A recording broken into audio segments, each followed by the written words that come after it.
Assalamualaikum warahmatullahi wabarakatuh. Waalaikumsalam warahmatullahi wabarakatuh. Alhamdulillah. Alhamdulillahilladzi arsala rasulahu bil huda wa dinil haq liyudhhirahu ala dini kullih wa kafa billahi syahida. Asyhadu an la ilaha illallah wa asyhadu anna Muhammadan abduhu wa rasuluh. Allahumma shalli ala Muhammad wa ala ali Muhammad. Amma ba'du. Rabbi shrah sadri wa yassir li amri wahlul 'uqdatam min lisani yafqahu qawli. Alhamdulillah, dan marilah kita senantiasa memanjatkan rasa syukur kita kehadirat Allah Subhanahu wa taala atas segala limpahan nikmat dan karunia-Nya, sehingga pada pagi hari ini kita bisa hadir untuk memenuhi undangan, yaitu untuk agenda training manajemen masjid kekinian. Dan insya Allah Ustadz Haris Islam sudah hadir, yaitu tak lupa marilah kita senantiasa bersolawat kepada Rasulullah SAW dengan mengucapkan Allahumma sholli ala Muhammad.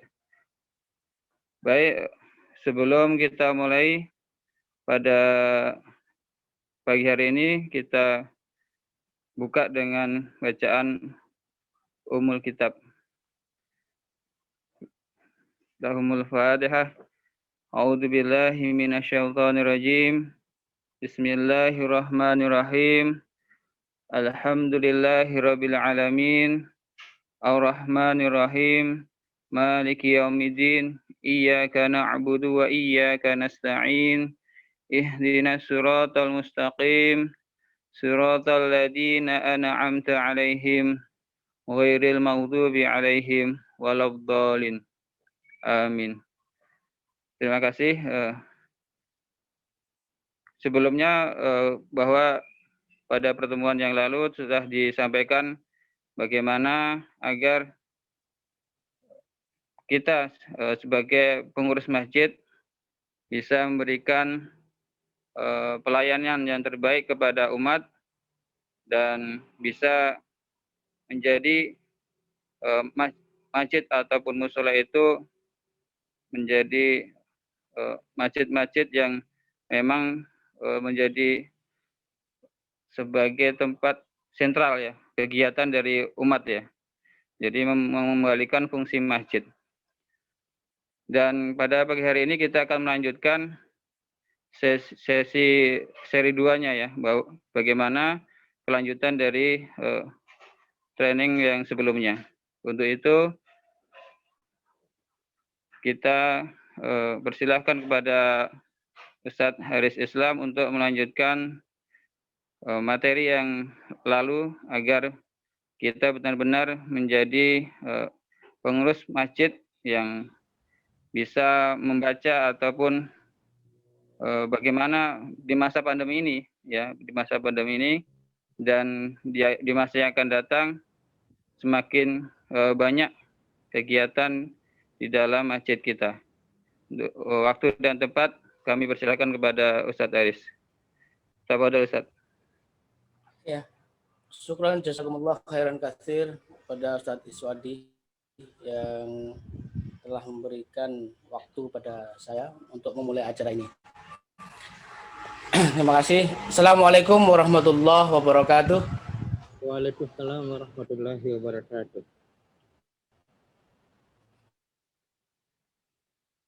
Alhamdulillahirabbil alamin wassalatu wassalamu ala asrofil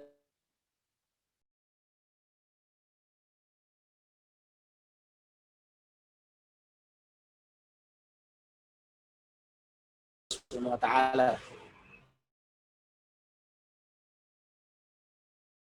Kesempatan pagi hari ini adalah kedua dari insyaallah pada seri yang kedua ini kita akan membahas tentang apa saja yang perlu dipersiapkan oleh para pengurus masjid untuk memanage atau mengatur masjidnya masing-masing ya. Sebagai kelanjutan dari imaratul masjid gitu ya. Jadi bagaimana kita memakmurkan masjid gitu. Ya. Nah, sebelum kita menginjak kepada sesi tentang apa saja yang perlu dipersiapkan, apa saja yang perlu dibenahi dari para pengurus masjid, kita terlebih dahulu perlu memahami sosok dari pengurus masjid itu seperti apa, gitu ya. Para pengurus masjid tentunya adalah para pimpinan, gitu ya, para dewan kemakmuran masjid, gitu ya, para orang-orang yang memiliki wewenang penuh dalam mengurusi kemakmuran masjid itu sendiri, sehingga dia juga disebut sebagai pemimpin di dalam masjid itu. Nah, sebagaimana kita ketahui bahwa ada pesan dari Khalifah Umar bin Khattab terkait dengan seorang pemimpin. Ada yang mengatakan ini sebagai hadis, ada yang mengatakan ini sebagai pesan Khalifah Umar bin Khattab, ada yang mengatakan ini sebagai pepatah Arab, gitu ya. Tetapi terlepas dari itu, ini pesannya luar biasa, yaitu Sayyidul Qaumi Khadimuhum, gitu ya. Sayyidul Qaumi Khadimuhum. Apa itu? Pemimpin adalah pelayan.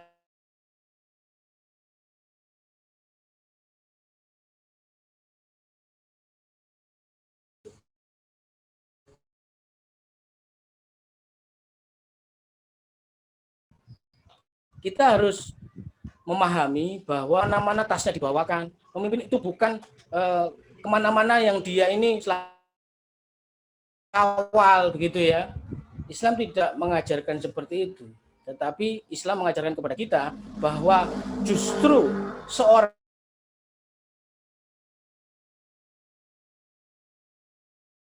pelayan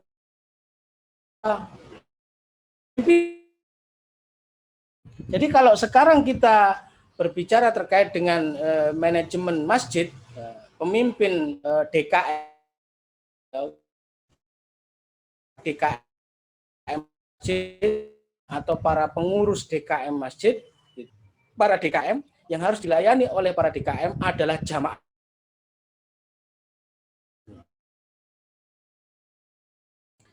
Kalau ketua, nah para pengurus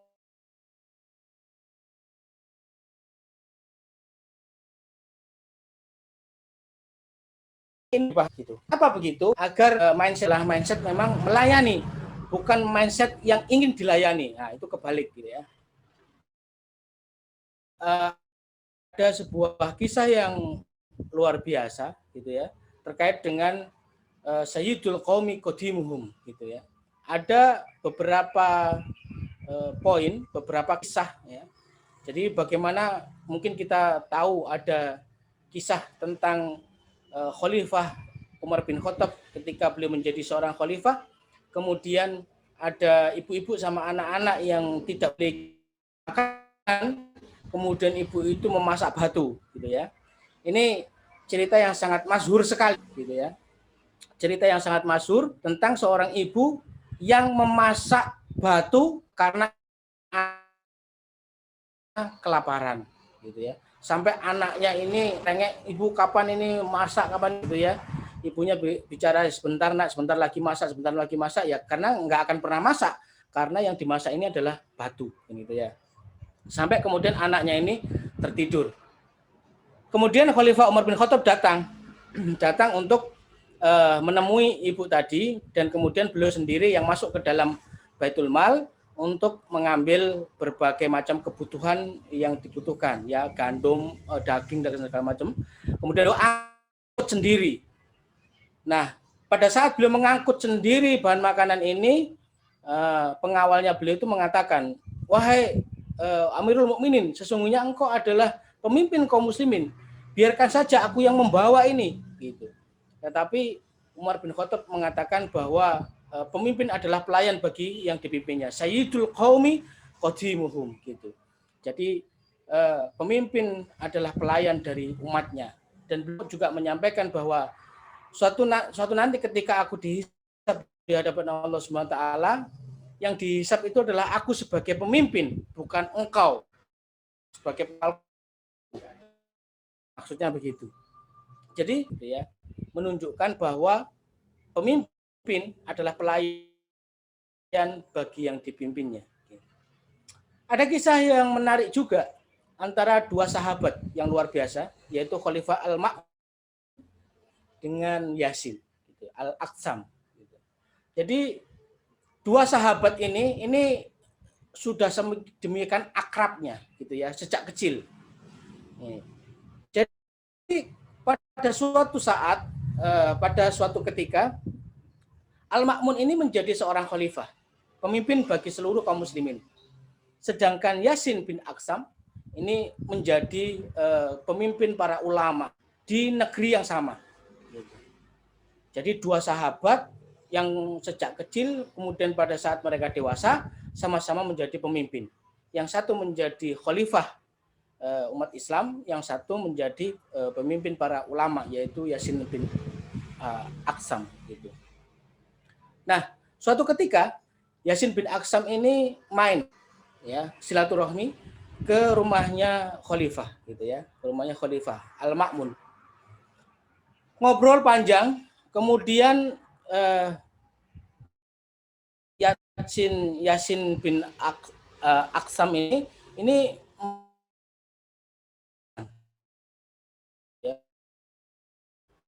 dia tengok kanan kiri berani gitu ya, karena mereka sedang ngobrol berdua gitu. Ini nggak ada asisten ya di Al-Ma'mun ini. Pada saat ngobrol itu tidak ditemui asistennya. Dia ngobrol nih, gelisah si Yasin ini, gelisah sekali. Ini kenapa kan gitu ya. Aduh, gimana caranya? Akhirnya kemudian Khalifah Al-Ma'mun ini menangkap kegelisahan dari Yasin bin Aqsam ini. Wah Yasin, ada apakah dengan engkau? Gitu. Tanpa basa-basi, tanpa tedeng aling-aling, karena mereka juga sejak kecil sudah saling kenal, maka ulama Yasin bin Aqsam ini mengatakan kepada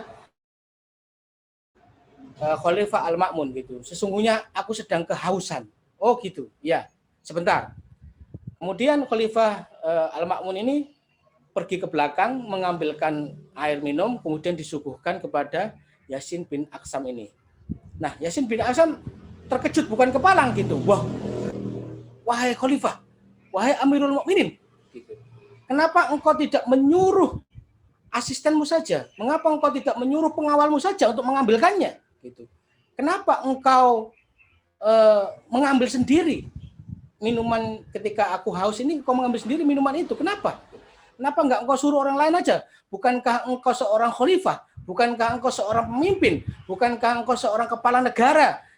Dan ketika kau meminta, maka seluruh pengawalmu, seluruh asistenmu akan tunduk dan taat untuk mengerjakan apa yang kau minta.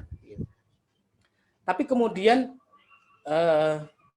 Khalifah Al-Ma'mun itu menyampaikan kepada Yasin bin Aqsam bahwasanya ayahku, kakeknya dari sahabat Rasulullah SAW itu mengatakan bahwa Rasulullah bersabda, Sayyidul qaumi qadimuhum. Ya, makanya di dalam Sayyidul qaumi qadimuhum ini ada beberapa pemahaman. Ada yang menyampaikan ini adalah hadis, ada yang menyampaikan ini adalah kata-katanya Khalifah Umar bin Khattab, ada yang mengatakan ini adalah pepatah Arab gitu ya. Nah, ini saya belum ngecek terkait dengan riwayat hadisnya gitu. Nah, tapi ini disampaikan oleh Al-Ma'mun gitu dalam sebuah kisah gitu ya. Jadi Sayyidul qaumi qadimuhum, pemimpin adalah pelayan bagi yang dipimpinnya gitu. Jadi seorang pemimpin itu sifatnya melayani, melayani yang dipimpinnya. Jadi kalau kita sebagai ketua DKM-nya harus melayani para anggotanya. Ya, harus melayani para anggotanya. Ketika kita juga menjadi pengurus DKM-nya, maka kita harus melayani umat, melayani jamaah masjidnya. Gitu. Melayani ini berarti macam-macam. Kalau kita lihat ya, kita perhatikan mulai dari itu belum masuk masjid, sebagai pelayan, berarti kita harus sudah membersihkan kondisi masjidnya. Dibersihkan itu. Karena kan kita sebagai melayani jamaah masjidnya, jadi ini dibersihkan gitu ya. Dipersiapkan. Imam sebelum menjadi pemimpin sholat, sajadahnya sudah disiapkan gitu. Tempatnya, mic-nya, speakernya sudah disiapkan. Kemudian AC-nya sudah dinyalakan atau mungkin kipas anginnya sudah dinyalakan. Nah, tempat Kemudian minum buat air minum buat imamnya juga disiapkan. Minum juga mungkin buat jamaahnya juga disiapkan gitu ya. Ini sebagai pelayan gitu ya. Jadi pemimpin sebagai pelayan bagi yang dipimpinnya. Ini satu hal yang ingin saya sampaikan sebelum kita menginjak terkait dengan manajemen masjid yang lainnya. Yang kedua, ada ungkapan seorang ahli yang mengatakan qadimil khidmah qabla ilmi ya. Qadimil khidmah qabla ilmi gitu. Apa itu? Jadi dahulukan pelayanan, dahulukan pengabdian, dahulukan komitmen, dahulukan kerja, dahulukan ngabdi, ngawulo bagi orang Jawa ya, sebelum ilmu atau kompetensi. Artinya begini. Jadi kalau kita ini apa ya, ngabdi gitu ya, melayani gitu. Nah, jadi kita layani, dahulukan pelayanan, pengabdian, komitmen. Kenapa? Pengabdian itu merupakan sebuah komitmen yang itu bisa dimiliki oleh setiap orang. Tetapi kalau ilmu atau kompetensi itu tidak bisa dimiliki oleh setiap orang. Oleh karena itu, meskipun kita misal tidak punya ilmu, tetapi kita punya yang namanya pengabdian. Kita punya yang namanya sebuah komitmen. Komitmen apa? Yaitu tadi pengabdian, melayani ya. Jadi ngawulo begitu. Kita bisa melakukan pelayanan-pelayanan, pengabdian-pengabdian kepada masjid-masjid kita gitu. Jadi kalau memang kita tidak punya ilmu yang banyak, tidak punya apa istilahnya kompetensi yang kita miliki, maka komitmen itu kita miliki ya. Komitmen untuk apa? Untuk membantu, untuk mengabdi, untuk melayani gitu. Nah, seyogyanya bagi seorang pengurus masjid, mau ketuanya, mau anggota DKM-nya, kalau mereka memang sebagai seorang pemimpin qadim gitu ya, seorang pemimpin ya, maka pengabdian itu perlu diutamakan gitu ya. Jadi seorang sayyid ya, seorang sayyidul qaumi, seorang pemimpin ya, itu hendaknya adalah melakukan pengabdian, melakukan sebuah komitmen ya. Jadi sebelum ilmu kita perlu melakukan sebuah pengabdian ya. Ngawulo kita melayani ya. Ini ungkapan seorang ahli pendidikan gitu. Ya. Jadi sebelum kita punya kompetensi, kita bisa melakukan sebuah komitmen gitu. Nah, kemudian ada sebuah kisah gitu ya. Dikisahkan dari Zain Al-Abidin Al-Awali Al-Husaini dari kitab Al-Ajwibah Al-Ghaliyah itu Aqidah Al-Firqah An-Najiyah halaman 25 yang mengatakan bahwa ini Anas bin Malik ya. Anas bin Malik ini adalah asistennya Rasulullah SAW. Yang pada intinya adalah ketika Anas bin Malik ini menjadi asistennya Rasulullah, justru beliau mengatakan begini, beliau yaitu Rasulullah SAW itu lebih banyak melayani aku ketimbang aku melayani beliau. Gitu. Ya, jadi luar biasa. Rasulullah SAW itu punya asisten yaitu Anas bin Malik. Gitu ya.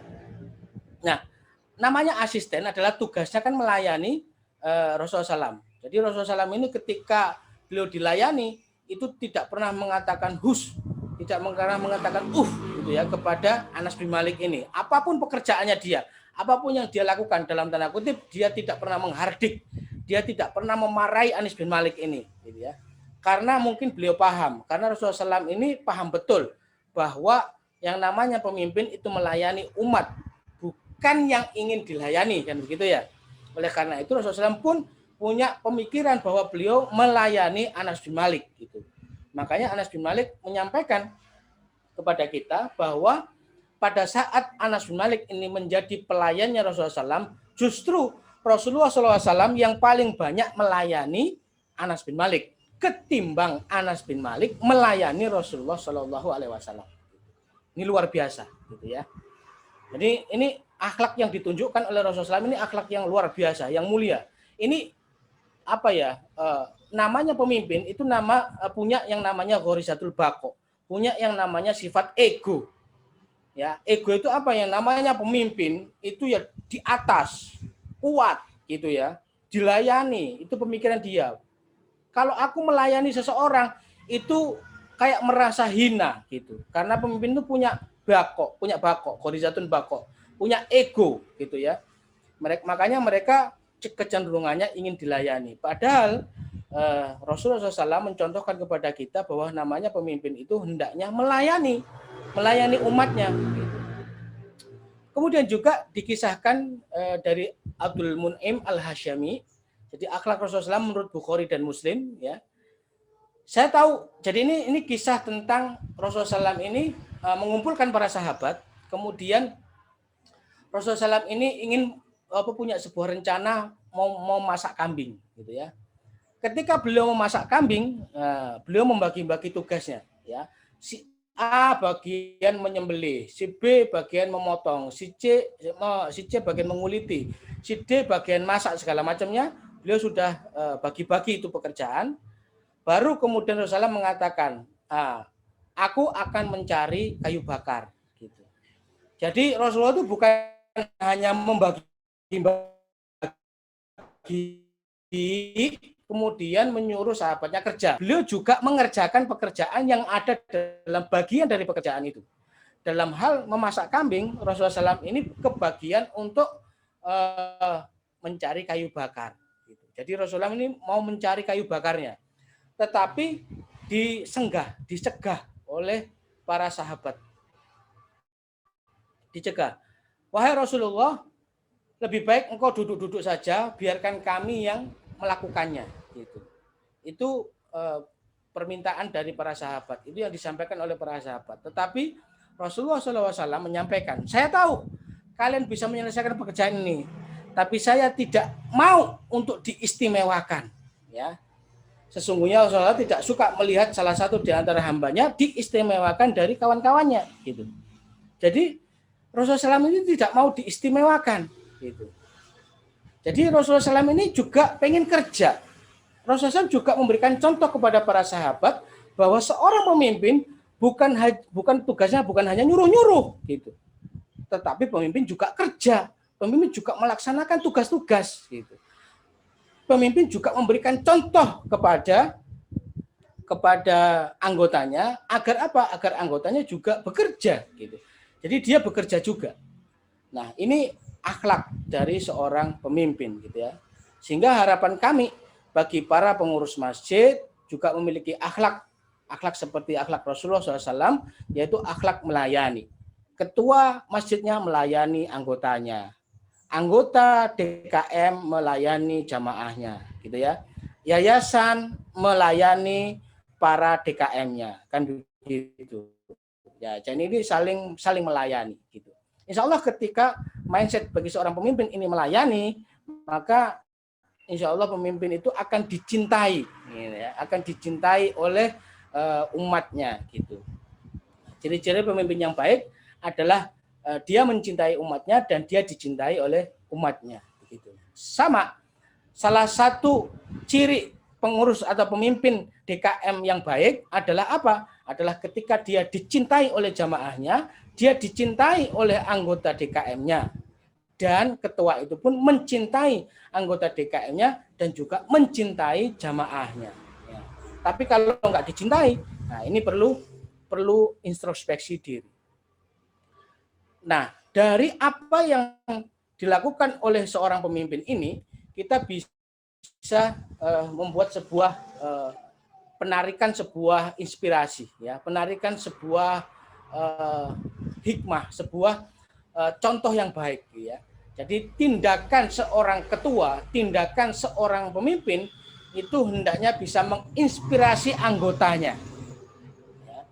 Jadi tindakan yang dilakukan oleh ketua, tindakan yang dilakukan oleh seorang pemimpin itu hendaknya bisa menginspirasi anggotanya minimal 4 hal. Apa saja itu?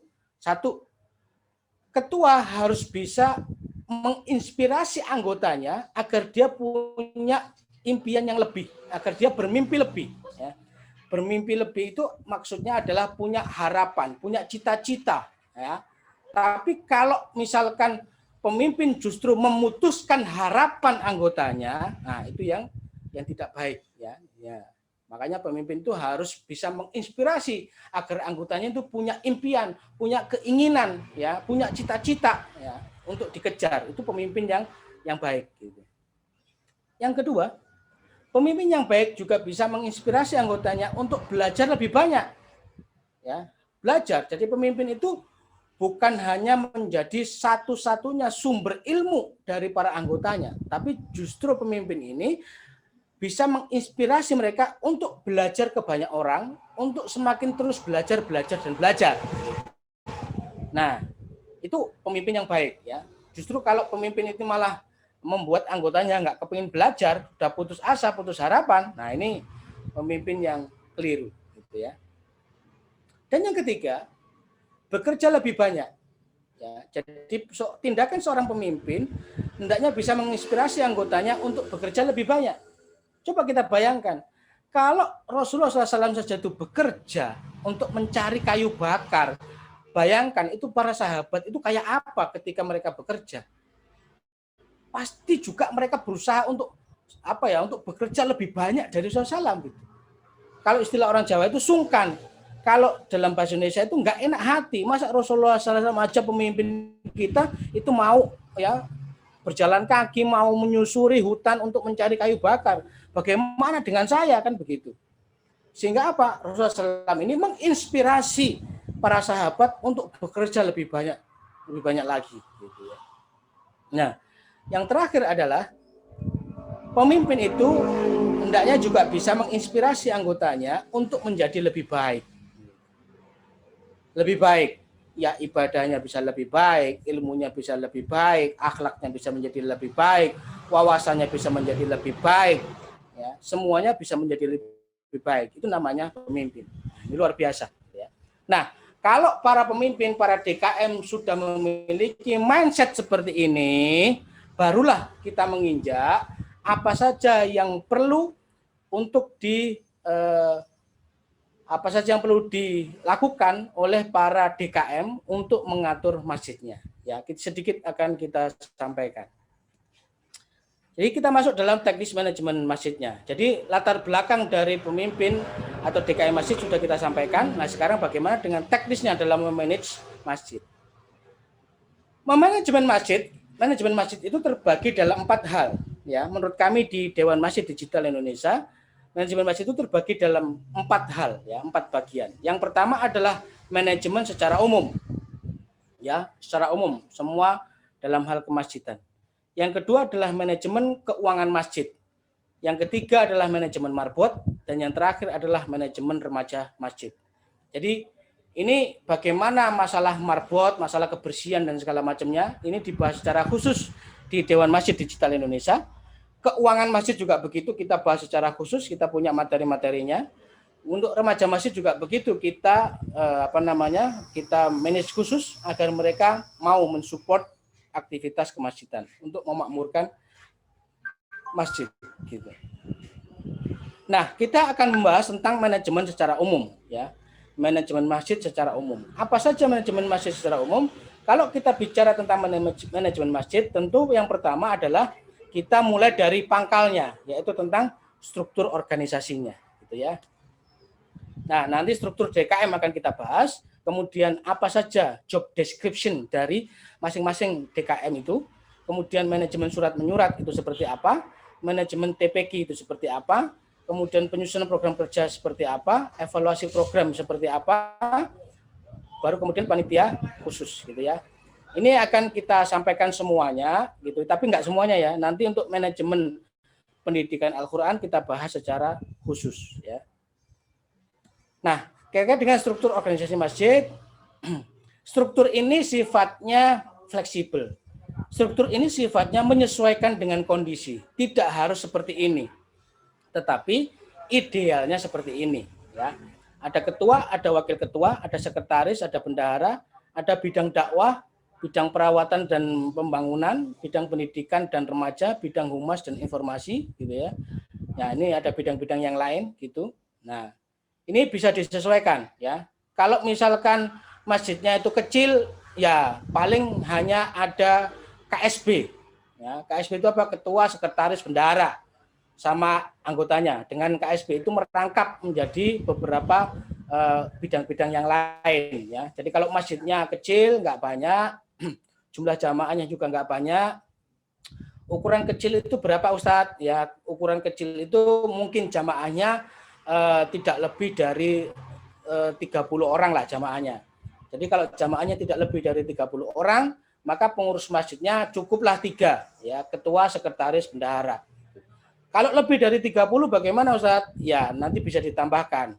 Ada wakil ketuanya, mungkin begitu, ya. Mungkin ditambah dengan bidang dakwahnya, begitu, ya. Nah, itu cukup. Nah, nanti bagaimana kalau masjidnya gede banget Ustadz? Lebih dari 200 300 jamaah gitu, bahkan hampir 1000 jamaah ya di masjid-masjid jami ya, masjid-masjid pusat kota ya. Itu bisa saja membuat struktur yang ideal. Jadi ini tergantung ya, tergantung dari masjidnya masing-masing. Nah, apa tugasnya dari ketua? Ya, ketua ini tugasnya ada 3 gitu. Nah, ini nanti bisa Anda pelajari ya. Filenya sudah saya bagikan kepada host. Nanti kalau ada yang berminat terkait dengan file ini, silahkan minta ke host untuk di email gitu ya. Sudah saya sampaikan ke sana. Silahkan, monggo ya. Nah, contoh, ketua DKM tugasnya adalah bertanggung jawab secara keseluruhan terhadap kemakmuran masjid ya. Jadi dia bertanggung jawab secara keseluruhan ya. Kemudian yang kedua adalah menyusun dan mengevaluasi program dakwah masjid gitu. Jadi dia yang menyusun dan mengevaluasi. Menyusun itu dibantu juga oleh bidang-bidang yang lain ya. Yang ketiga mengkoordinasikan aktivitas antar bidang-bidang. Ini tuh job desk-nya jadi ketua DKM-nya ya. Jadi kalau nggak ada program dakwah di masjid, ya ini tentu ketuanya yang menjadi sasaran, ya, sasaran tembaknya. Ya, ketuanya beralasan, ini nggak ada ketua bidang dakwahnya Ustaz. Ya dibikin kan bisa kan gitu, dikerjakan sendiri juga bisa gitu ya. Nah, bagaimana dengan dengan job desk yang lain? Nah, ini ada banyak sekali terkait dengan job desk yang lain gitu ya. Saya tidak akan membahasnya satu persatu karena ini bisa Anda baca sendiri, bisa Anda pelajari sendiri. Kalau tidak mengerti terkait ini nanti setelah belajar bisa menghubungi Dewan Masjid Digital Indonesia.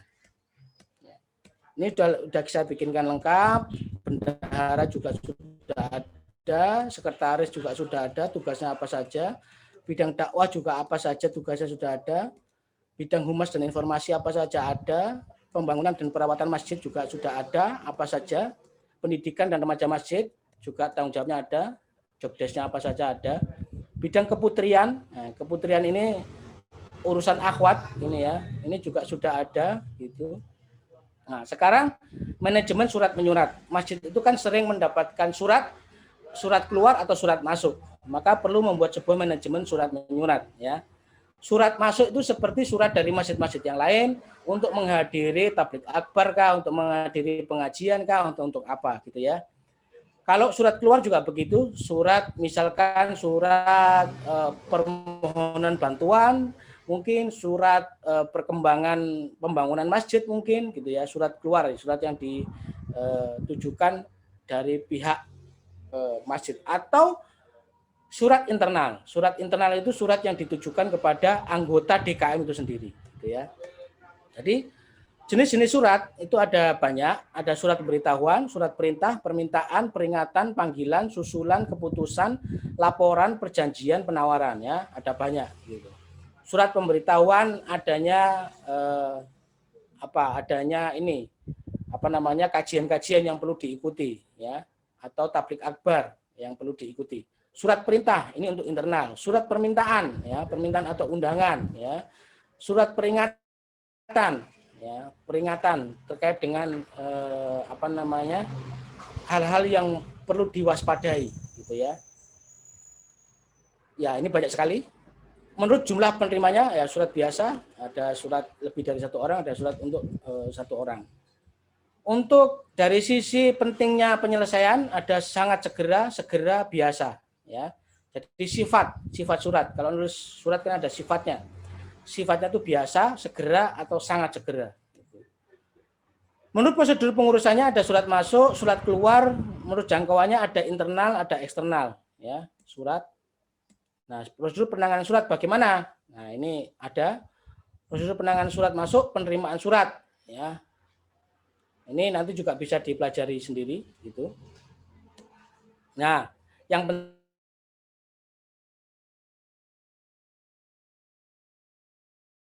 jadi masjid juga harus punya satu buku. Judulnya adalah agenda surat masuk. Intinya semua berisi daftar tentang surat-surat yang masuk.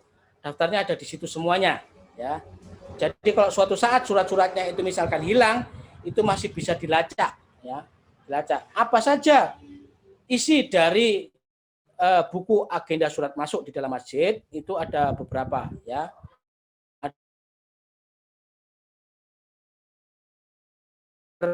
Ya, ada tanggal apa, nomor suratnya, perihalnya tentang apa, asal suratnya itu dari mana, gitu ya. Jadi asal suratnya dari mana, tujuannya apa, terus keterangannya bagaimana, itu semua bisa diisi, ya, diisi, gitu, diisikan. Nah, bagaimana prosedur penanganan surat keluar? Ya, jadi surat keluar juga begitu. Ada pembuatan surat, penomoran, penandatanganan, cap, stempel, ya. Ini sama, ada agenda surat masuk, ada buku agenda surat keluar, ya.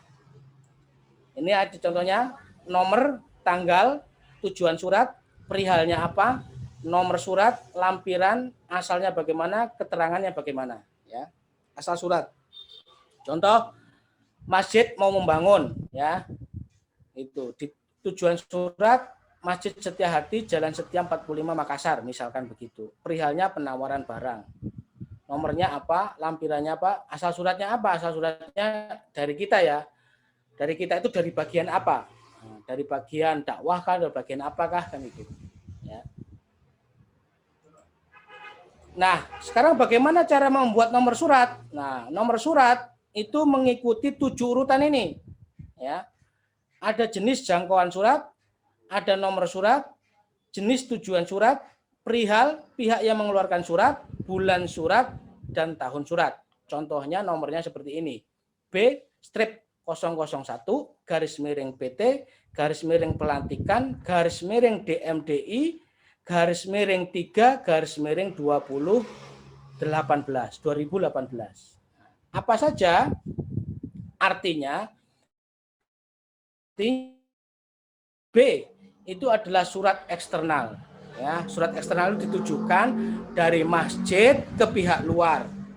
Kalau A misalkan itu adalah surat internal, ditujukan misalkan dari ketua untuk para pengurus DKM, ya, atau dari DKM untuk jamaah masjid. Nah, itu termasuk surat internal, ya. Kalau di sini dikatakan B, berarti ini surat eksternal.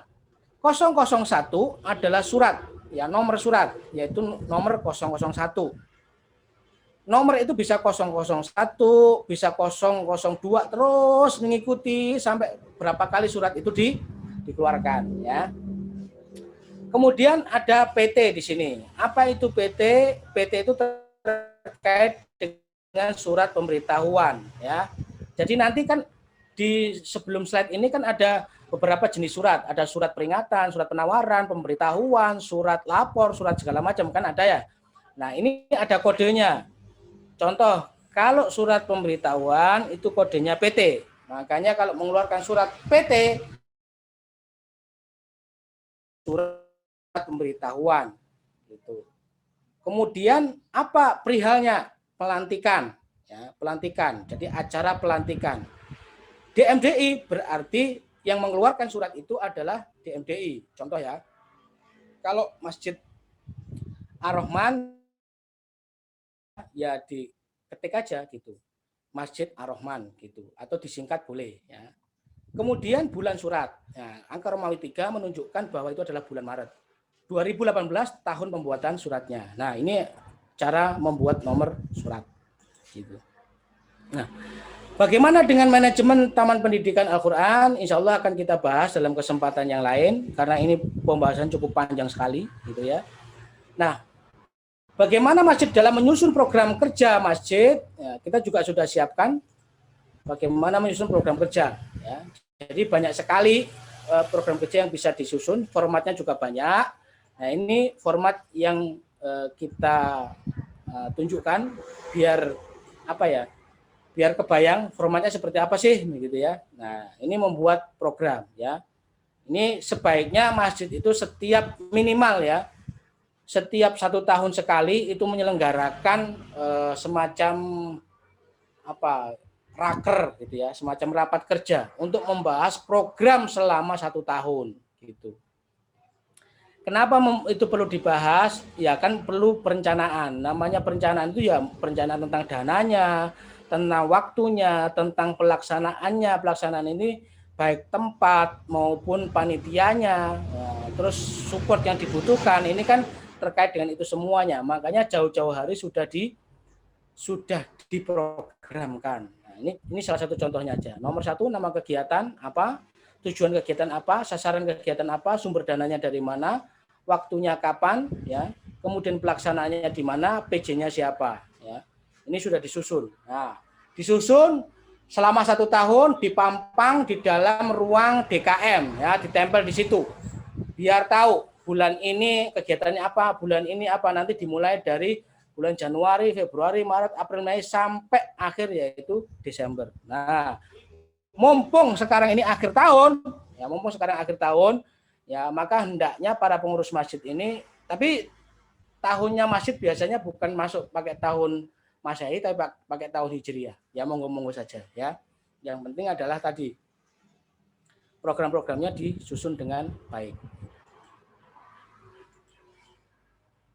Nah, setelah diusulkan dan disetujui oleh oleh ketua DKM-nya, maka program-program kerja masjid tadi itu dibuatkan kalender, ya, kalender kegiatan selama 1 tahun.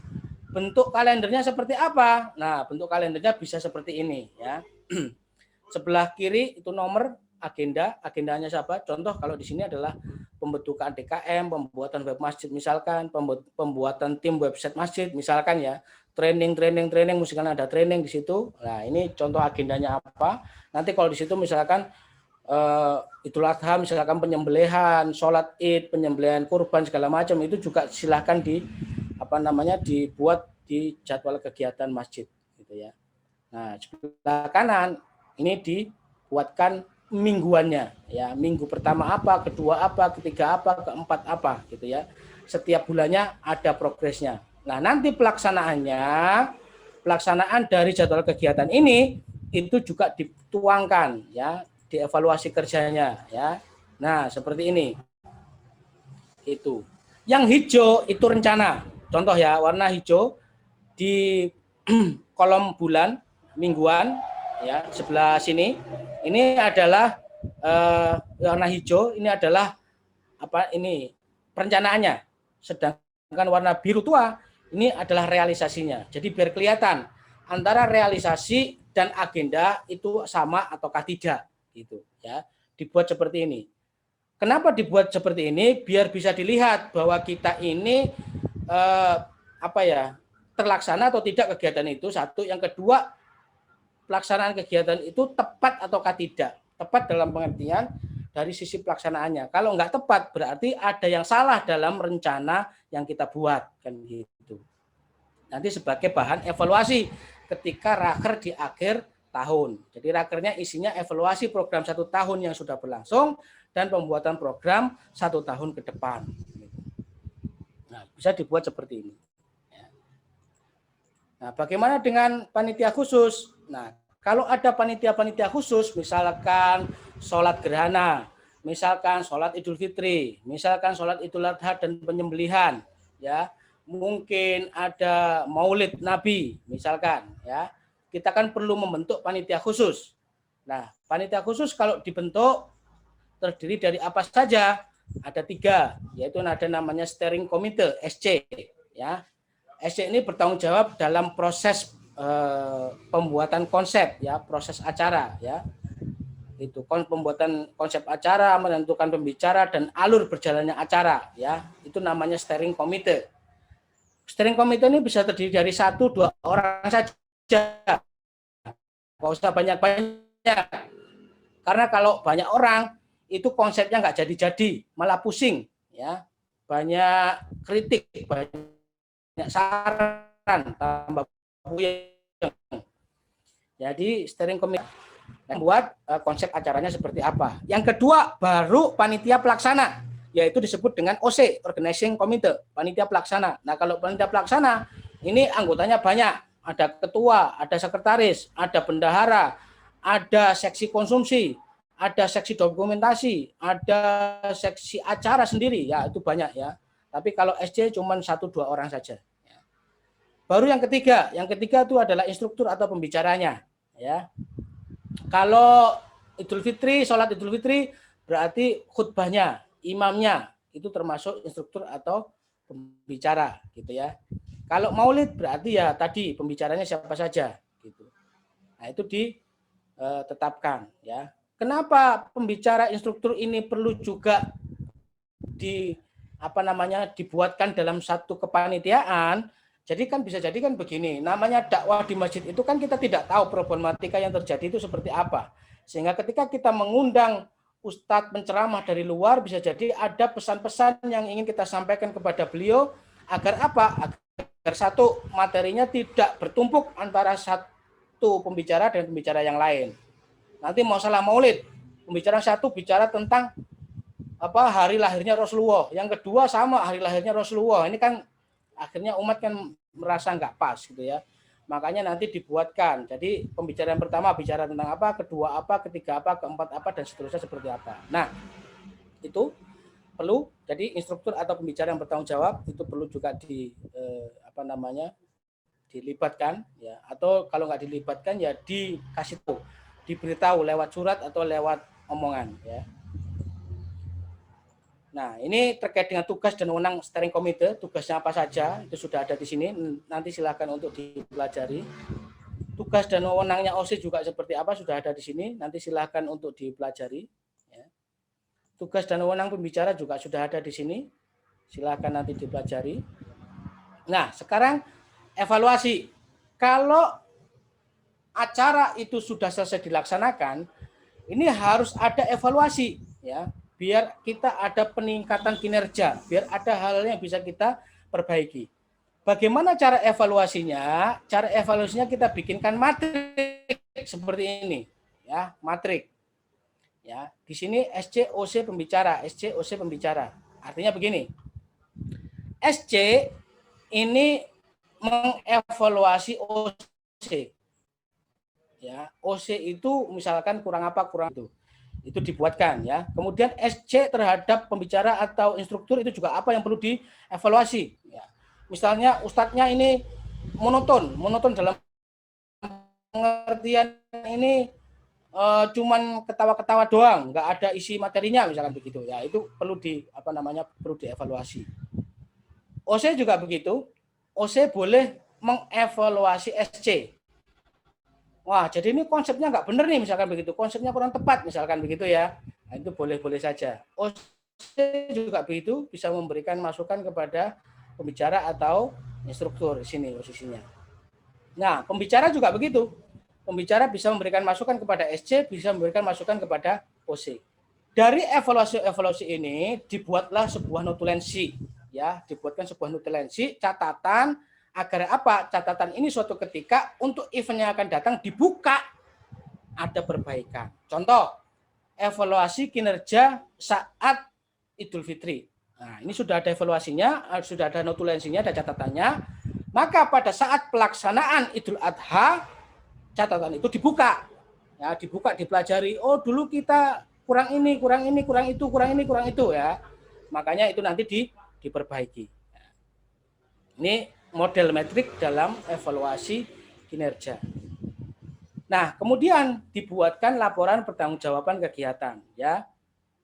Meskipun meskipun kadang-kadang umat juga tidak pernah bertanya, laporannya mana nih, laporannya mana, misalkan begitu. Tetapi sebagai pengurus masjid tetap harus mempertanggungjawabkan kegiatan yang dilaksanakan. Nanti akan kita sampaikan seperti apa format dari laporan pertanggungjawabannya. Nah, wallahu alam bishawab. Ya. Ini sedikit ya.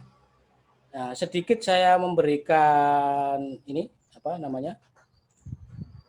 Memberikan terkait dengan apa namanya? Laporan pertanggungjawaban ya. Terkait dengan laporan pertanggungjawaban. Mohon maaf sebentar.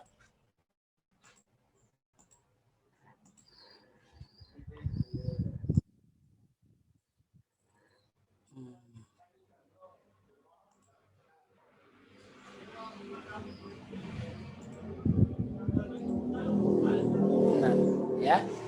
Jadi ini adalah laporan ya, bentuk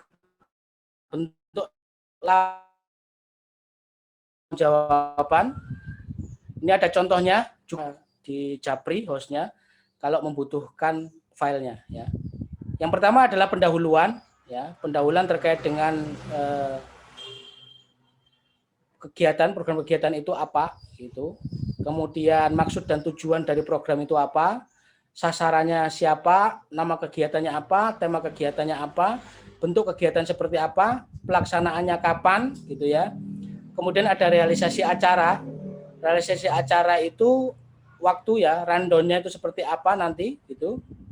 Nah, ini ada silakan. Kemudian pesertanya siapa saja yang hadir. Ini ada Ikhwan, ada akhwat, siapa saja. Terus susunan kepanitiaannya seperti apa? Ini juga ada gitu. Nah, ini ada rincian anggaran juga, pemasukan berapa, pengeluaran berapa. Ini contoh apa saja di sini, dituangkan di sini. Kemudian ada hambatan dalam melaksanakan kegiatan itu apa saja, dan saran untuk kedepannya agar program itu bisa dilaksanakan dengan baik, itu saran-sarannya seperti apa. Baru ada penutup. Nah, ini ditandatangani oleh para ketua panitianya dan juga mungkin sekretaris panitianya. Ya, itu ditandatangani, dibuatkan laporan seperti ini. Nah, ini bisa dipampang di mading, ya. Dipampang di mading masjid sebagai bentuk laporan pertanggungjawaban training atau kegiatan yang dilaksanakan oleh masjid, oleh Dewan Kemakmuran Masjid. Baik itu sholat id kah, sholat Idul Adha, maulid kah, sholat gerhana atau kegiatan-kegiatan apapun, itu bisa membuat laporan pertanggungjawaban seperti ini. Ya, itu materi dari saya gitu ya.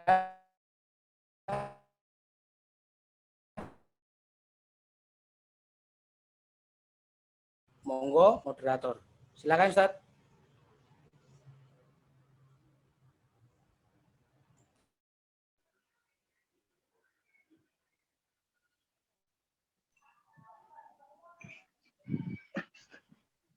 Moderator, Ustaz Iswandi. Baik Ustaz. Alhamdulillah. Terima kasih Ya, Jazakallahu khair atas waktunya Ustaz dan materinya. Bagaimana sudah disampaikan oleh Ustaz Haris, bagaimana fungsi sebagai DKM dan bagaimana teknisnya. Silahkan kepada jamaah, Bapak-Bapak pengurus sekalian yang ingin menyampaikan unek-uneknya atau pertanyaan, dipersilahkan. Oh ya, silahkan Pak Jamaluddin BWI. Ya. Monggo. Terima kasih. Assalamualaikum warahmatullahi wabarakatuh. Waalaikumsalam warahmatullahi wabarakatuh. Saya dari Kota Halo, mendengar Bapak? Iya, dari Kota Kediri. Yang pertama, terima kasih kepada Ustaz Haris yang telah berkenan memberikan beberapa kata kunci ya, atau ilmu-ilmu yang ya saya anggap penting dan perlu untuk di masjid kami. Yang ingin saya tanyakan pertama adalah di dalam beberapa buku yang dikeluarkan oleh Kemenang maupun Dewan Masjid Indonesia dan lain-lain, itu ada istilah-istilah yang saya pakai selama ini. Seperti istilah idaro, imaro, riayah itu kan sudah begitu menata.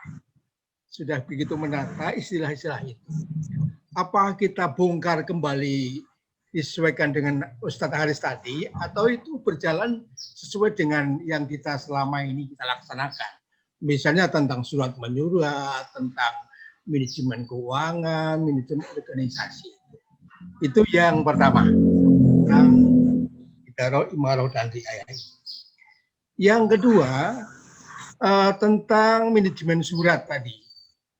Ada kode-kode A, B, ada PT, dan sebagainya. Selama ini saya tidak menggunakan itu, menggunakan sesuai dengan apa yang dibuat oleh Dewan Masjid Indonesia di Kota Kediri. Jadi saya merujuknya dari situ, kiblatnya dari situ. Apa kita bongkar kembali mengikuti Ustadz Haris tadi untuk sesuai dengan itu, atau mungkin yang selama ini kita laksanakan di masjid. Sementara itu Ustadz, barangkali saya mohon untuk pencerahan dan keterangan secara jelas. Terima kasih. Wassalamualaikum warahmatullahi wabarakatuh. Waalaikumsalam warahmatullahi wabarakatuh. Silakan Ustadz Haris, mungkin bisa langsung aja. Ya, terima kasih menjawab dari pertanyaan Ustadz Jamaluddin gitu ya, dari Kediri. Kalau kita bicara tentang manajemen itu bukan sesuatu yang baku. Manajemen itu merupakan sebuah seni gitu ya, seni untuk mengelola. Tujuan utamanya adalah urusan yang kita atur itu tercapai tujuannya. Jadi intinya kalau dengan manajemen masjid yang sudah jenengan miliki dan itu tidak terjadi masalah, artinya itu sudah bisa cukup memenuhi kebutuhan pengelolaan dari masjid itu, menurut saya tidak perlu dirubah. Ya. Jadi tidak perlu diubah kalau kondisinya seperti itu. Terima kasih. Tetapi kalau misalkan dengan cara seperti itu ternyata ada kendala, maka itu perlu ada penyesuaian. Ya. Contoh tadi terkait dengan manajemen penomoran surat. Di tempat kami Ustaz, itu enggak ada namanya misal ya, tidak ada istilah B atau A, internal atau eksternal, kan begitu. Ya. Itu juga tidak ada masalah ketika memang surat itu sudah terdeteksi dengan baik di surat agenda. Ya, di surat agenda. Baik surat agenda masuk maupun surat agenda keluar. Sehingga bisa terpilah dengan sendirinya bahwa itu internal ataukah eksternal, kan begitu. Tetapi kalau misalkan kita kesulitan, artinya kesulitan itu begini, ini surat keluarnya apa, surat ini surat eksternal atau surat internal misalkan begitu ya. Dari sisi pencatatan mungkin nggak ada, nah, itu kan cukup menyulitkan. Kalau nggak menyulitkan karena sudah ada di dalam agenda-agenda itu, ya nggak ada masalah. Termasuk kata PT sebagai kode dari surat pemberitahuan. Kalau memang itu tidak perlu dituliskan dan itu sudah terdeteksi bahwa itu adalah surat pemberitahuan, ya nggak ada masalah. Ya. Yang penting pelacakan dari surat itu mudah atau gampang dijumpai, mudah dilakukan kalau pelacakannya. Tapi kalau pelacakannya sulit, itu kan bisa berdasarkan nomornya. Ya, dari nomor itu saja surat itu sudah bisa kita baca, ya, bahwa ini adalah surat eksternal, bahwa ini adalah surat, isinya adalah surat pemberitahuan, bahwa ini dikeluarkan bulan sekian, tahun sekian, dikeluarkan oleh pihak siapa, perihalnya apa, itu sudah terdeteksi. Ya. Jadi intinya begitu Ustadz Jamaluddin. Jadi manajemen itu tidak bersifat baku. Ya, bahkan dulu ketika ketika para khalifah itu bingung dengan ghanimah yang begitu banyak, yang pada masa Khalifah Umar bin Khattab, ya, pada saat itu kan ada 500.000 dirham, ya, uang itu, ya, uang hasil harta ghanimah itu kan banyak sekali, sampai bingung mau diapain, kan begitu. Akhirnya para sahabat saat itu mengusulkan kalau di Persia itu begini, kalau di Romawi begini kan begitu. Akhirnya secara manajerial kemudian Khalifah Umar bin Khattab akhirnya membuat diwan-diwan atau pos-pos di dalam Baitul Mal, kan begitu. Diwan-diwan itu banyak, ada pos-pos. Ya, kalau kita buka kitab al-amwal ya, itu nanti ada namanya ada pos untuk kerabat Rasulullah terdekat gitu ya. Ada kerabat dari Abu Bakar, ada kerabat dari Umar, kemudian ada pos untuk militer, ada pos untuk dan yang lain-lainnya gitu ya. Artinya apa? Yang namanya manajemen itu tidak bersifat baku, tapi bisa fleksibel menyesuaikan, asalkan itu bukan sesuatu yang halal haram atau sesuatu yang dilarang oleh agama. Nah, itu yang sifatnya manajerial boleh kita adopsi, asalkan itu tadi bisa berjalan dengan baik di kita. Jadi insya Allah tidak perlu diubah kalau memang sudah berjalan dengan baik. Monggo. Itu jawaban saya. Gimana Ustadz Jamrudin? Masih ada? Oke, terima kasih. Tadi Oh, yang ya. belum idaroh, imaroh, dan riayah tadi yang belum dijelaskan. Oh, ya. Ya. Terkait dengan ijaroh, imaroh, dan riayah. Jadi yang namanya ijaroh itu kan sewa. Bukan sewa idaroh. Atau kontrak. Idaroh, Ustaz. Idaroh. Idaroh. Idharoh. Ya. Aturan. Idaroh. Ya. Aturan. Ya. Kok saya dengarnya ijaroh ya? Idaroh. Ya. Kalau terkait dengan aturan tata tertib segala macam juga begitu, hampir sama ya. Kalau memang sudah ada pembahasannya dan mungkin lebih detail dari yang sudah dikeluarkan oleh DMI, monggo silakan itu dipakai ya. Kita juga begitu. Jadi dari sisi kita, kalau masjid-masjid itu belum ada, monggo pakai punya kita. Kalau masjid itu sudah ada, juga pakai yang lain juga nggak ada masalah. Yang penting tujuan kita sama, yaitu bagaimana memperbaiki dan memajukan masjid-masjid kita. Insya Allah ya. Gitu. Monggo, gitu. Alhamdulillah. Silahkan yang lain, mungkin ada yang bertanya atau mungkin ada yang dikisahkan atau ceritakan dengan pengelolaan masjid di tempatnya. Ya, saya Ustaz. Ya, silakan.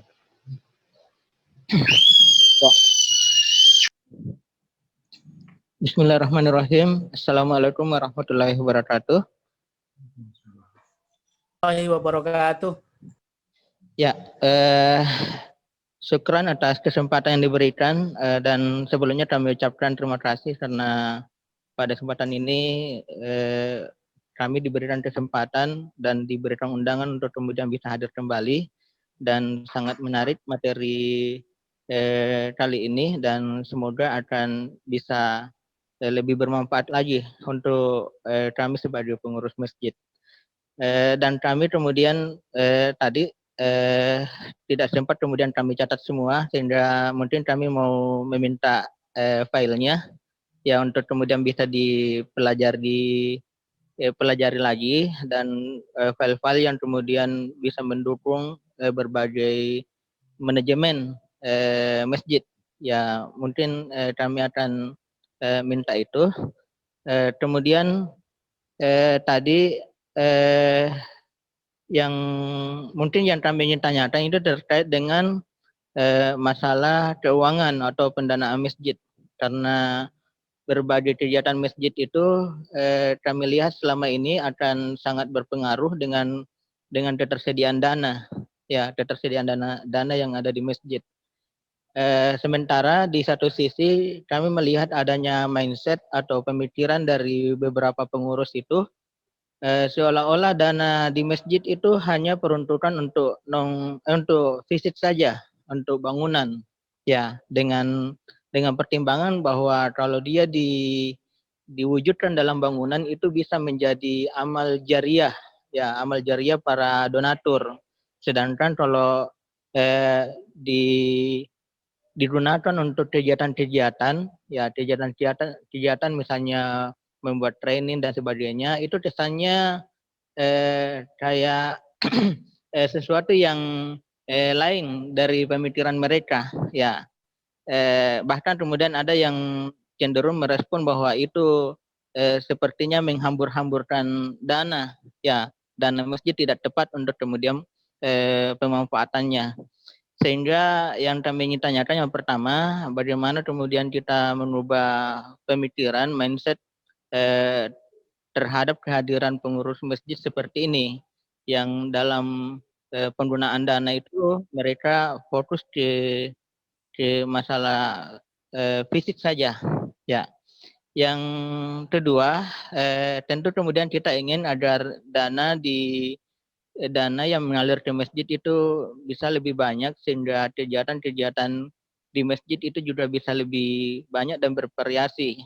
Mungkin ada apalagi semacam masukan atau sharing pengalaman bagaimana kemudian agar pendanaan masjid itu kemudian bisa tertata, bisa kemudian banyak dana yang masuk, ya.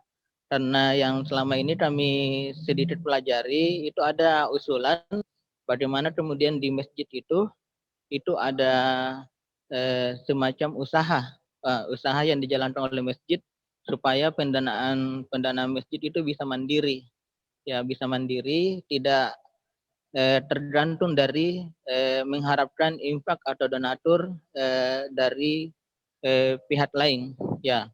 Mungkin itu tanggapan, kemudian harapan kami dan juga pertanyaan kami, mungkin bisa diberikan masukan, Ustaz. Ya, syukran. Assalamualaikum warahmatullahi wabarakatuh. Alhamdulillah, terima kasih Pak. Waalaikumsalam warahmatullahi wabarakatuh. Mungkin langsung aja Ustaz, bisa langsung dijawab mungkin.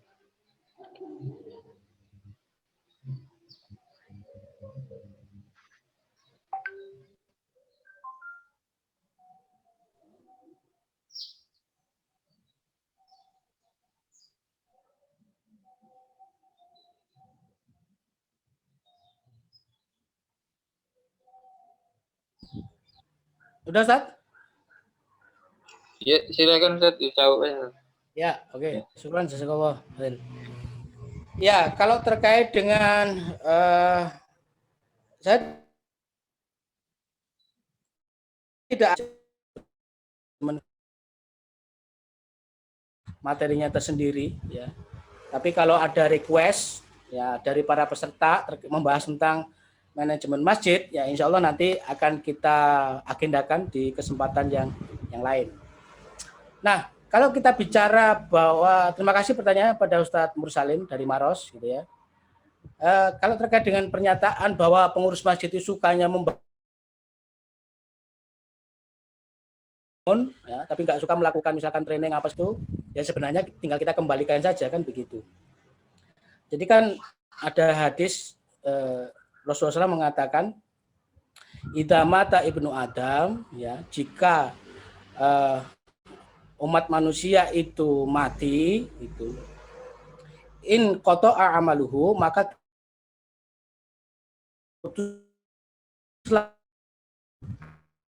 amalnya, ya. Illa min itu satu sodakotin jariatin. Sodakotin jariatin itu kan ya tadi mungkin diumpamakan apa namanya membangun masjid, ya bentuk fisiknya kan begitu ya. Tapi jangan lupa gitu ya. Illa min salasin itu kan ada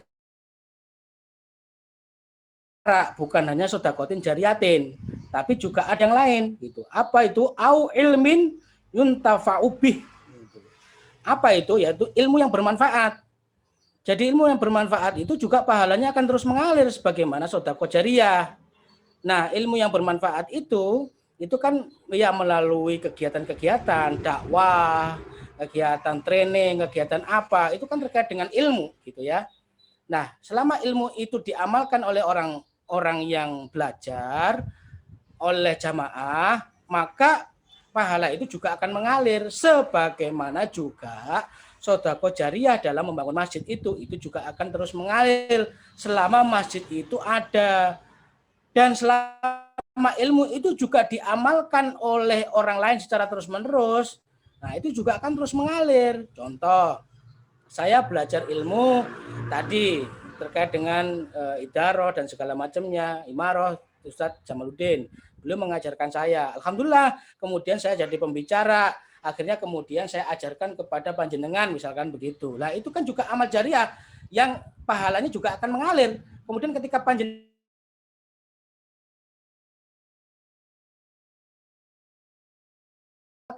kepada orang lain, kepada pahala, gitu ya.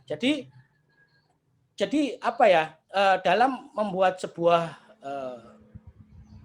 terputus amal ya, agar amal itu tidak terputus, ya meskipun tidak sedekah jariyah ya bisa ilmu yang bermanfaat, kan begitu.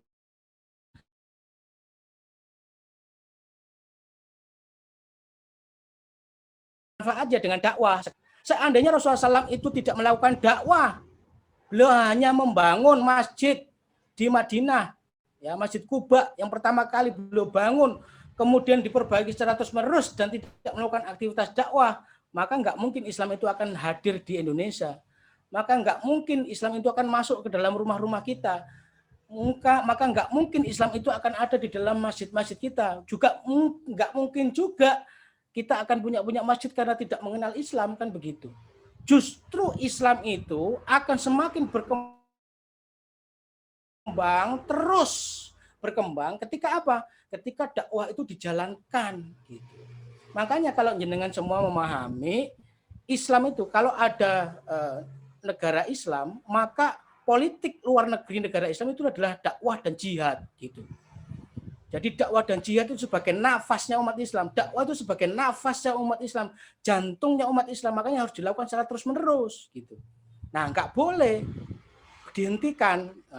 Masjidnya yang diperbaiki terus, tetapi di dalamnya tidak diramaikan, tidak dimakmurkan. Itu justru nanti akan semakin mendekati hadis Rasulullah SAW yang hadis tentang menjelang akhir zaman, di mana akan banyak masjid-masjid yang tumbuh yang bagus-bagus, tetapi jamaahnya nggak ada, kan begitu. Nah, oleh karena itu maka sebagai pengurus masjid orientasinya adalah ini ya, salah satu prinsip manajemen keuangan di dalam Islam, salah satu prinsip ya, adalah menjalankan hal-hal yang sifatnya wajib. Nah, itu harus diutamakan. Pembangunan juga begitu. Kalau pembangunan itu hukumnya wajib, misal ada orang mau sholat, tapi tempat wudhunya rusak, sedangkan wudhu itu sebuah wasilah, menjadi sebuah wasilah, kan gitu, sebagai pengantar. Kalau wudhunya nggak ada, sholatnya nggak bisa, kan begitu. Maka wasilah untuk menyediakan tempat wudhu itu wajib hukumnya, ya. Gitu. Maka sesuatu itu hukumnya wajib, ya.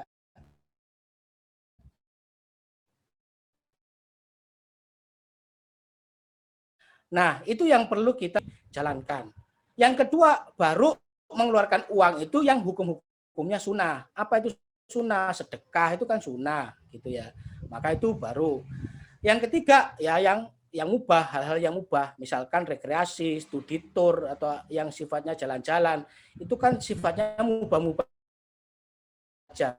Kalau mubah ya boleh dijalankan, boleh tidak. Tapi ingat, ketika mengeluarkan uang, pertama kali seorang ketua masjid atau pengurus masjid mengeluarkan uang adalah menunaikan kewajiban. Itu yang perlu, ya. Jadi sesuatu yang wajib harus ditunaikan dulu, uangnya dikeluarkan untuk hal yang wajib. Baru setelah itu yang sunnah, baru setelahnya itu yang mubah. Nah, begitu. Ya. Kalau memang pembangunan wajib, monggo dieksekusi. Ya, mestinya sudah roboh ini, sudah banyak bocor-bocor ya, sehingga orang nggak bisa sholat dengan baik. Ya, dipugar masjidnya, itu wajib. Karena orang nggak bisa sholat kalau dengan kondisi seperti itu. Ya. Yang kedua, ya, kalau kewajibannya sudah selesai, baru masuk yang sunnah. Nah, dakwah itu wajib, Ustadz. Maka dakwah tetap harus dilaksanakan, harus dieksekusi. Nggak boleh berhenti. Yang kedua, bagaimana caranya, Ustadz, agar masjid itu tidak mengandalkan uang sodakoh dari para jamaah. Ya. Ya sebenarnya kalau kita berpikirnya begitu, ya nggak apa-apa juga. Artinya dari pemikiran itulah kemudian mungkin ada masjid yang kemudian membuat ekonomi kemasjidan. Apa itu ekonomi kemasjidan? Misalkan ya lantai 2 atau lantai 1-nya masjid itu dipakai untuk acara walimah, misalkan begitu ya. Ya boleh-boleh saja kayak begitu, tapi ingat ya harus memenuhi tuntunan hukum syara. Walimah itu nggak boleh campur baur, apalagi ada maksiat di dalamnya.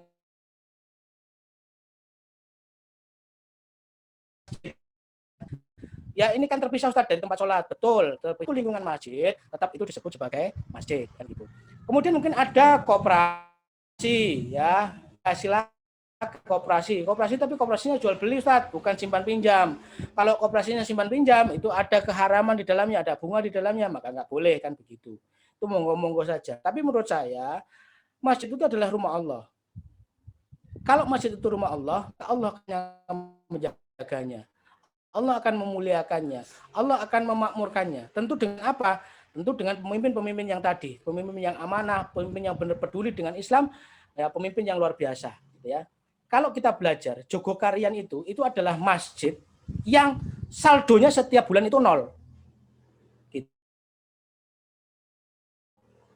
Artinya saldonya setiap bulan 0 itu, pertanyaannya itu bulan depan mau dibiayai pakai apa? Ya, itu bagaimana mereka itu sudah memiliki sebuah manajemen yang baik terkait dengan keuangannya juga. Bagi kita,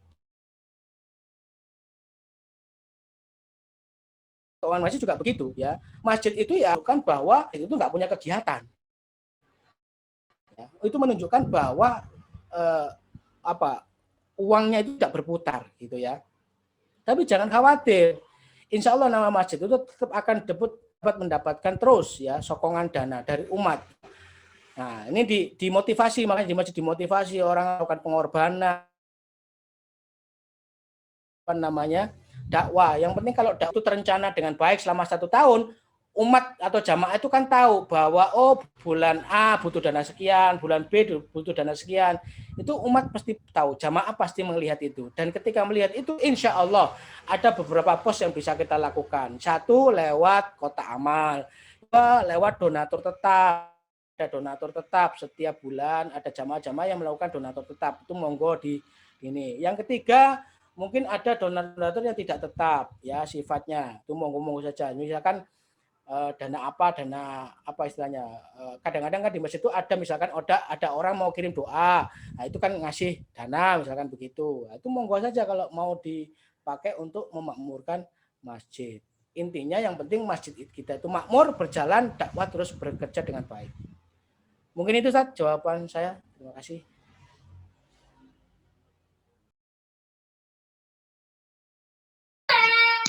Alhamdulillah, terima kasih jawabannya. Bagaimana Pak Maros, Ustaz Salim, silahkan kalau masih ada yang ingin disampaikan.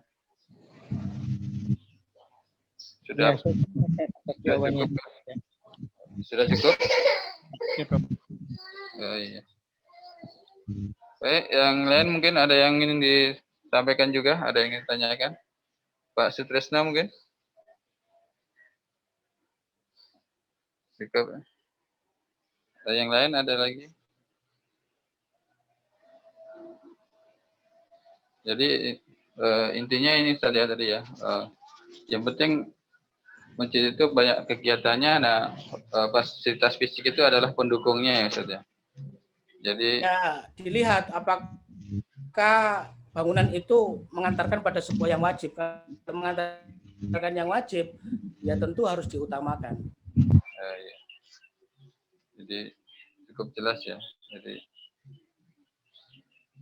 mungkin ada lagi untuk bapak-bapak yang lain.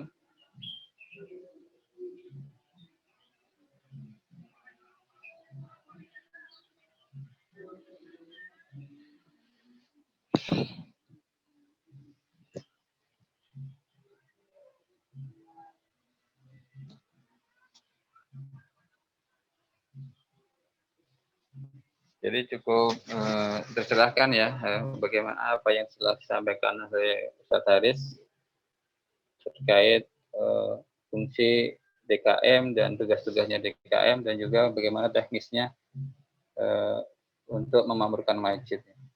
Termasuk juga mungkin tadi terkait manajemen keuangan masjid. Mungkin kalau ada yang ingin nanti request ya tentang itu, mungkin kita akan agendakan ya Ustaz Haris ya untuk manajemen keuangan masjid ya. Ya, jadi kalau ada yang memang tertarik dengan materi ilmu manajemen masjid, ilmu manajemen keuangan masjid, insya Allah kan di DMDI juga sudah punya materinya. Monggo nanti tinggal dieksekusi oleh pihak Dewan Masjid Digital Indonesia. Ya, alhamdulillah. Ini ada pertanyaan terkait hal kehilangan ya. Apa tadi? Assalamualaikum, Tad. Bagaimana kalau di masjid kita ada yang kehilangan motor? Atau mungkin tentang hal-hal yang lain ya? Silakan Ustaz, mungkin bisa dijawab. Ya. Bagaimana Ustaz kalau di masjid itu ada yang kehilangan motor kan gitu? Ya, saya teringat dengan sebuah hadis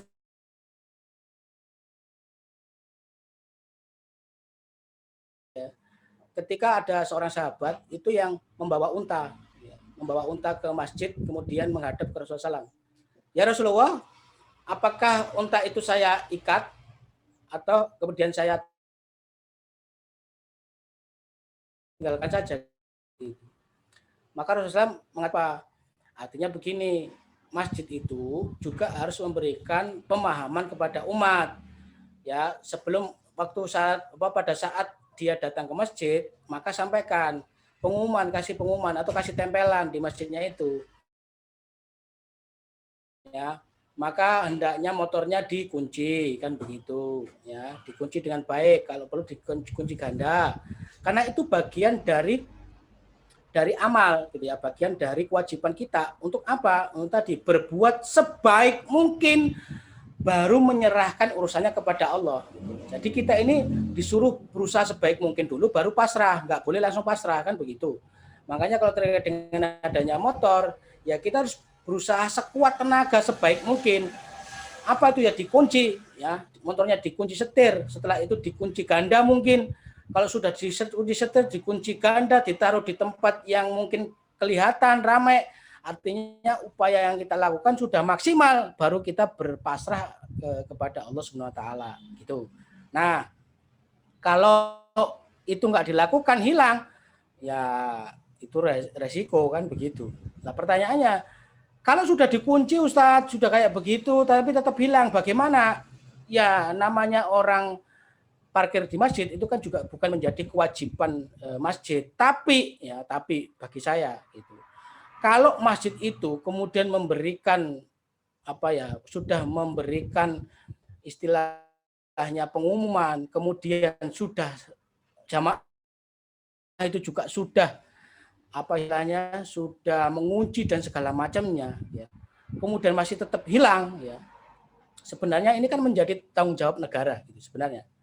Ya, saat ini kan negara mungkin tidak begitu memperhatikan hal-hal semacam ini, padahal itu sebenarnya kan kewajiban negara. Jadi menjaga keamanan, menjaga harta umat, harta benda milik umat itu kan kewajibannya negara. Ada polisi gitu ya. Kalau dalam Islam kan ada syurtoh kan begitu. Nah, itu kan tugasnya negara gitu sebenarnya. Nah, saat ini kalaupun masjid itu misalkan ya, karena mungkin sepeda motor itu dipakai orang itu untuk kerja, misalkan berjualan, menghidupi keluarganya, kemudian masjid itu beramal soleh, kemudian membelikan sepeda motor kepada orang itu, mungkin itu sesuatu yang luar biasa sekali. Nggak apa-apa juga gitu ya. Nah, dengan catatan tadi ya gitu. Kalau memang sudah dijaga dengan baik, sudah sudah dikunci dengan baik, tapi tetap bilang kemudian ada jamaah yang mau beramal untuk membelikan motor pengganti karena mungkin motor itu dipakai untuk mencari maisha kepada keluarganya, itu menurut saya luar biasa sekali. Itu luar biasa. Ya, itu boleh dilakukan. Begitu, Ustaz. Iya, kan kalau yang di Masjid Jogokarian kan ada pokoknya ya, Ustaz ya. Kalau hilang mobil atau motor itu akan diganti oleh masjid ya. Mungkin ini yang jadi sebagai bisa menjadi contoh atau mungkin itu sesuatu yang luar biasa ya Ustaz ya, kalau di Jogokarian ya. Karena memang sudah pengaturannya sudah bagus ya. Ya. Jadi ya begitu enaknya kalau memang manajemen keuangannya sudah bagus dan umatnya sudah percaya ya. Karena apa? Karena dana yang masuk itu kan benar-benar dimanfaatkan sebesar-besarnya untuk kemakmuran masjid kan begitu. Sehingga umat itu sudah percaya. Kalau umat itu sudah percaya dengan masjid itu, maka masjid itu nggak perlu khawatir tentang tentang dana gitu loh. Justru kalau masjid itu nggak transparan, terus uangnya justru tidak dimanfaatkan untuk sepenuhnya kemakmuran masjid, umat itu kadang-kadang mau sodako juga agak apa ya, berpikir lagi gitu loh. Ya sebenarnya memang tidak boleh yang kayak begitu ya. Gitu. Tapi ya tetaplah kalau memang manajemennya bagus, insya Allah umat itu akan sangat mendukung dengan luar biasa. Nah, Joko Karyan itu seperti itu. Monggo saja. Ini ada pertanyaan lagi, Ustaz. Oh, ini ada yang minta ya. Ustaz, saya lupa ada training apa, bisa minta materi bisa ya. Ada lagi. Bagaimana ini dari Ustaz Zulfi Hidayat. Assalamualaikum. Bagaimana jika pengurus masjid memberikan hadiah berupa baju atau kain sarung kepada jamaah yang loyal dengan menggunakan dana masjid dengan tujuan sebagai penghargaan dan stimulasi agar mereka tetap senang ke masjid? Silahkan, Ustaz. Yang saya pahami begini, ya selama semua kegiatan itu ditujukan untuk kemakmuran masjid, maka itu dibolehkan, diperkenankan gitu ya. Jadi boleh-boleh saja gitu, nggak apa-apa. Ini mohon maaf sebentar, ini baterainya habis, lupa belum dicas. Mohon sebentar aja.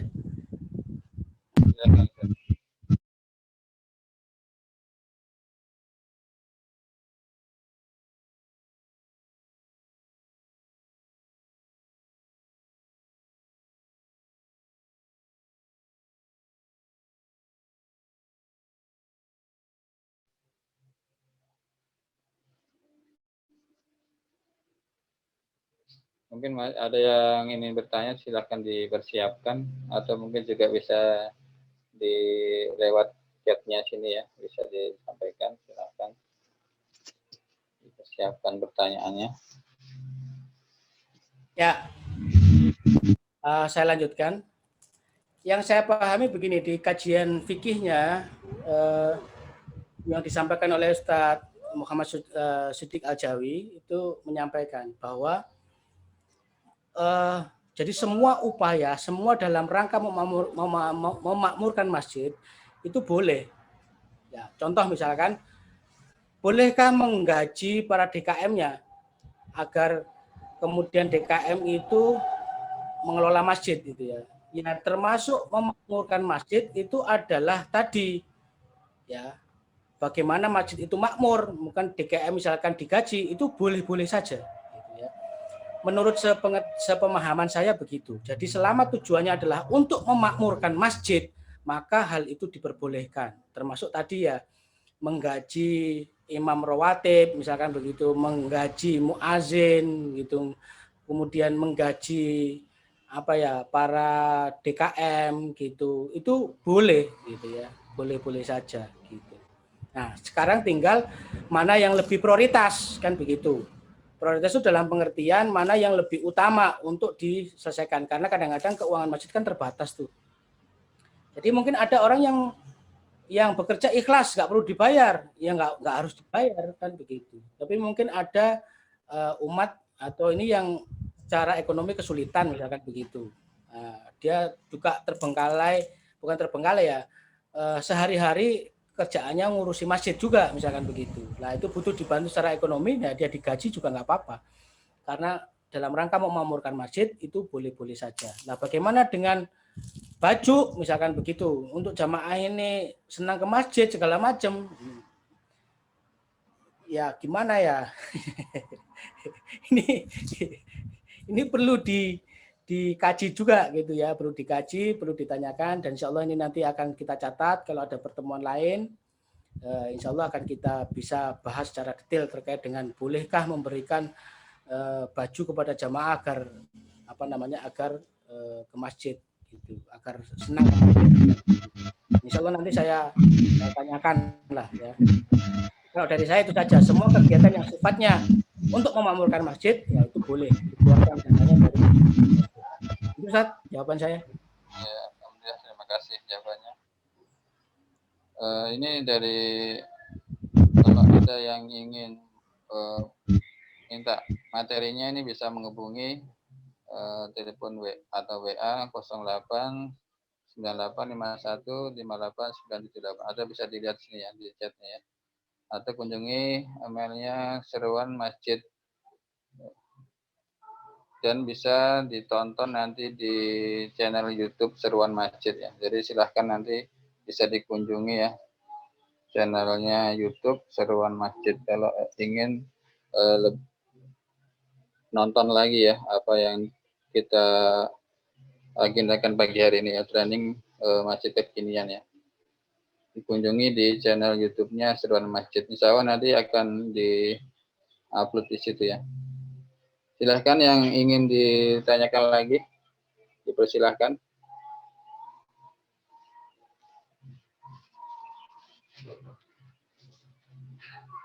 Cukup puas ya. Nanti kalau yang ingin materinya silahkan hubungi ya. Bisa lihat lagi.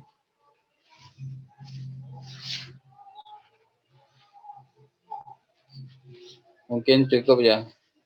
Baik, silakan Ustaz Haris mungkin bisa dipaparkan sedikit kesimpulan yang lebih lebih singkat mungkin ya. Bagaimana materi pagi hari ini yang poin-poin utamanya, silakan disampaikan. Terima kasih Ustaz. Sebagai penutup, statement penutup acara training kali ini, saya menyampaikan yang pertama adalah bahwa para DKM, ketua masjid adalah seorang pemimpin. Karena seorang pemimpin, maka pahamilah bahwa sifat pemimpin itu adalah Sayyidul Qaumi Qadimuhum, yaitu seorang pemimpin adalah pelayan bagi yang dipimpinnya. Karena dia seorang pelayan, maka sifatnya ketua DKM, anggota DKM adalah melayani jamaah masjid. Jadi jangan Anda minta dilayani, jangan Anda minta dihormati, jangan Anda minta diistimewakan, tapi justru Anda yang melayani, gitu ya. Karena Anda adalah seorang pemimpin, maka Anda harus melayani siapa saja yang Anda pimpin. Dalam hal ini adalah para jamaah masjid. Ya. Karena Anda memiliki sifat yang melayani, insya Allah dalam segala aktivitas manajemen masjid, kalau Anda memiliki sifat melayani, akan terlaksana dengan baik. Karena sifat kegiatan itu adalah pelayanan terhadap para jamaah. Termasuk penggunaan uang. Karena Anda sifatnya adalah melayani jamaah, maka uang di masjid itu pun Anda gunakan untuk melayani para jamaah masjid, gitu ya. Nah, insya Allah dengan sifat bahwa Sayyidul Qaumi Qadimuhum, yaitu pemimpin adalah pelayan bagi orang yang dipimpinnya, insya Allah saya yakin ya segala macam ilmu tentang manajemen, apakah dari DMDI, apakah dari DMI, apakah dari pihak yang lain, gitu ya, ilmu-ilmu manajemen, saya yakin selama sifat dan karakternya mengikuti sifat dan karakter Islam pemimpinnya, saya yakin insya Allah akan terlayani dengan baik, akan terkelola dengan baik, insya Allah. Dan kami dari Dewan Masjid Digital Indonesia menyampaikan apapun permasalahan masjid yang mungkin Anda hadapi, insya Allah kami siap untuk membantu, dan insya Allah kami juga tidak memungut biaya ketika membantu kemakmuran masjid. Kami punya banyak materi. Satu, ada materi ada manajemen marbot, ada training taksin juga kalau memang diperlukan itu. Kemudian ada manajemen keuangan masjid, ada manajemen yang barusan kita laksanakan juga 2 minggu yang lalu terkait dengan manajemen masjid kekinian, kita juga punya. Ada training sosmed juga kita punya, ada training remaja masjid juga kita punya, mungkin ada training website juga kita punya, insya Allah. Termasuk kita juga mensupport naskah-naskah khutbah bagi seluruh para pengurus masjid, ya. Itu dari Dewan Masjid Digital Indonesia, insya Allah siap membantu Anda, dan insya Allah kami akan siap membantu. Silakan hubungi. Ini ada nomor telepon dan WA, yaitu 0898 5158 979 ya. Saya ulangi lagi ya. Monggo yang mau mencatatnya saya persilakan telepon atau WA ya 0898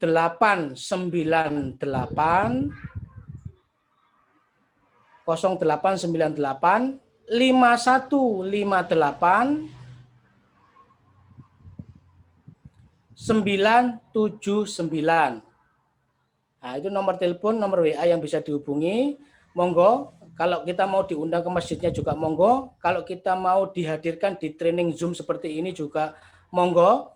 Ada banyak pembicara di Dewan Masjid Digital Indonesia di pusat. Ada Ustadz Faisal Abbas yang beliau akan siap untuk membahas materi-materi tentang fikih masjid. Insya Allah beliau akan siap menyampaikannya. Kemudian ada Ustadz Rohim. Ustadz Rohim insya Allah siap untuk membahas tentang materi training taksin dan juga training marbot. Ya. Yang ketiga ada Ustadz Gunawan. Ya, Ustadz Gunawan ini siap untuk membahas tentang materi-materi khutbah Jumat, termasuk training-training khutbah Jumat. Ya, jadi insya Allah beliau siap membantu. Kemudian ada Ustadz Rohandi. Ustadz Rohandi juga akan siap untuk membahas tentang training manajemen keuangan masjid. Ya. Kemudian ada Ustadz Rifal Ibnu. Ustadz Rifal Ibnu ini juga siap membantu masjid kalau ada materi-materi terkait dengan sosmed misalkan. Jadi masjid perlu sosial media, masjid perlu website, masjid perlu apalagi terkait dengan masalah digital. Insya Allah Ustadz Rifal Ibnu siap untuk membantunya. Silahkan menghubungi nomor tersebut. Ya. Juga bisa silahkan buka website kami di seruanmasjid.com. Ya, seruanmasjid.com. Insya Allah materi khutbah Jumat itu setiap minggu kita upload di sana. Ya, silahkan untuk dibuka. Juga kita sebarkan lewat WA, lewat ya email segala macam itu ada. Monggo. Insya Allah kita siap untuk membantu. Jadi silakan buka di seruanmasjid.com atau di channel-channel Instagram, Facebook, YouTube channel kita juga bisa, Dewan Masjid Digital Indonesia atau DMDI. Demikian dari saya, kurang lebihnya saya mohon maaf yang sebesar-besarnya ya, karena kita juga ada keterbatasan waktu, ada keterbatasan ilmu dan juga keterbatasan jaringan ya, baik kuota maupun internet. Mungkin terlaksananya ya memang dengan kondisi seperti ini, tapi saya yakin insya Allah di tahun-tahun ke depan kita akan bisa bertemu, bertatap muka, sehingga terjalin silaturahmi yang lebih baik. Terima kasih. Ihdinas shiratal mustaqim. Assalamualaikum warahmatullahi wabarakatuh. Alhamdulillah, terima kasih jazakallahu khairan atas waktu dan materinya Ustadz Haris. Semoga menjadi pahala amal jariah dan mudah-mudahan mudah diterima dan bisa diaplikasikan kepada semua pengurus masjid, dan silahkan bisa juga disampaikan kepada pengurus masjid yang lain, mungkin bisa di sesama selalu masjid atau mungkin masjid di sekitar bapak-bapak sekalian. Dan terima kasih juga atas kehadiran bapak-bapak pengurus masjid pada pagi hari ini. Mudah-mudahan kita semua mendapatkan rahmat dan taufik dan juga hidayah dari Allah Subhanahu wa taala, dan mudah-mudahan juga kita juga diberikan perlindungan dan diberikan kesehatan dan bisa berupaya untuk memaksimalkan peran kita sebagai DKM atau pengurus masjid yang lain. Terima kasih, dan saya pribadi sebagai pembuka penata acara, mohon maaf apabila ada kata-kata dan menyampaikan yang kurang berkenan.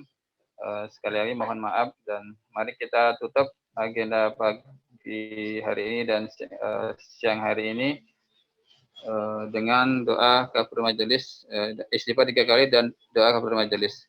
Astaghfirullahaladzim, astaghfirullahaladzim, astaghfirullahaladzim.